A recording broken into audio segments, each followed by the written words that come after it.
ఏకాగ్రత. మనసును వానరంతో ఊరికే పోల్చలేదు పెద్దలు. కోతి కొమ్మల మీద ఎగిరినట్టు మనసు కోరికలతో అటు ఇటు తిరుగుతూ ఉంటుంది. అయితే మెడలో గొలుసు వేసి కోతిని ఎక్కడో చోట కట్టేసి ఉంచవచ్చు. కానీ మనసు పరిస్థితి అట్లా కాదు.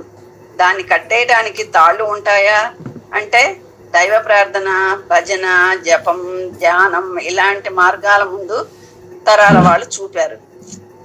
ధ్యానం చేయటం, మనసును ఒక విషయం మీద కేంద్రీకరించడం సాధన ద్వారా మాత్రమే వస్తుంది.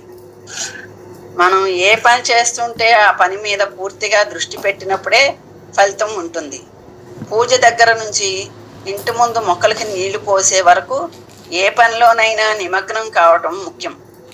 మనసు పుస్తకం చదువుతున్నప్పుడు మనసు ఆ కథలోనే లీనమవ్వాలి. వంట చేస్తున్నప్పుడు వంటింట్లో ఉండకుండా మరెక్కడో ఉంటే కూరలో ఉప్పు బదులు పంచదార పడుతుంది. వంట చెడుతుంటే పరధ్యానంతో ఏ పని చేసినా అది పనికి రాకుండా పోతుంది. శ్రద్ధవాన్ లభతే జ్ఞానం అని భగవద్గీతలో చెప్పిన మాటను గుర్తుంచుకోవాలి. మనసును అదుపులో ఉంచుకోవటం అలవాటుగా మారాలి.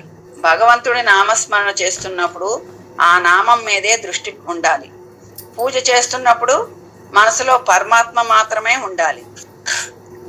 ఒక పట్టణంలో పేరు పొందిన లాయర్ ఉండేవాడు. ఆయన ప్రతిరోజు పంచాక్షరి మంత్రాన్ని జపించేవాడు. ఒకరోజు ఆయన పూజ గదిలో ఉండగా అర్జెంటు కేసు తీసుకుని ఒక వ్యక్తి వచ్చాడు. అమ్మా, లాయర్ గారు ఉన్నారా అని అక్కడున్న కోడల్ని అడిగాడు. మామగారు పూజ గదికి వెళ్లే ముందు ఆమెకి ఏదో చెప్పాడు. కోడలు వచ్చిన వ్యక్తితో, మా మామగారు చెప్పులు కుట్టి అతని ఇంట్లో ఉన్నారు అని గట్టిగా చెప్పింది. లాయరు ఆ మాటలు విని బయటికి వచ్చాడు. ఏంటమ్మా, ఏమిటా మాటలు? నేను పంచాక్షరి జపిస్తుంటే ఇంకెక్కడో ఉన్నానని చెప్తావేంటి? నీకేమైనా మతిపోయిందా అని గట్టిగా అడిగాడు. ఆమె శాంతంగా, మామగారు మీరు ఎన్నిసార్లు పంచాక్షరిని జపిస్తూ అమ్మా అతను నా చెప్పులు కుట్టి తెచ్చాడా అని అడగలేదు. ఒకసారైతే చెప్పులు కుట్టడానికి ఇచ్చి వారం రోజులైంది, ఇంకా తీసుకురాలేదు. రాని వాడి వీపు పగలగొడతాను అన్నారు. మీరు నిజంగా పంచాక్షరిని జపిస్తున్నారా? మీ చెప్పులను తలచుకుంటూ ఉన్నారా? చెప్పండి అంది. తాను చేసిన తప్పును అతను తెలుసుకున్నాడు. కోడలు తెలివిని మెచ్చుకున్నాడు. దైవాన్ని ప్రార్థించేటప్పుడు మనస్సులోకి ఎటువంటి ఆలోచనలు రానియకూడదు. ధ్యాసంతా భగవంతుడి మీద ఉండాలి. అందుకు నిరవధిక అభ్యాసం అవసరం. వృత్తి జీవితంలోనూ అంతే.